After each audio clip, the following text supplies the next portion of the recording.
Hi guys, this is Abi from Gokce Design. Once you have your image pulled up, the first thing I want you to do is duplicate the layer. So drag and drop to the plus sign. Next, we're going to select the quick selection tool and click on select subject. Now we're going to use the plus and minus brushes to clean up the selection. Plus adds to the selection and minus removes from the selection. Next, click on Edit and select Content Aware Fill. Now the AI will use the background image to fill up the selection. Next, I want you to click on the background copy and use Command J to copy over the selection into a brand new layer. So now, as you'll see, we have two layers, one with the background and second layer with just the selection.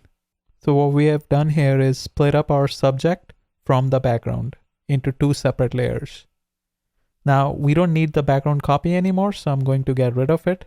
Also, let's make our background copy to a smart object. Now select the background copy layer, click on filter, click on blur gallery and select iris blur. So in this view, all we are trying to do is adjust the ellipse to cover just our subject. So we can blur out everything else. For picking a blur value, start with a very high number and then go down gradually. The value of 35 looks good to me. So I'm going to select 35, click OK, and then let's compare the before and after. So notice how the blur is getting applied to the foreground table as well. So now let me show you another way of doing the same thing, but this time we're going to apply the blur only to the background objects.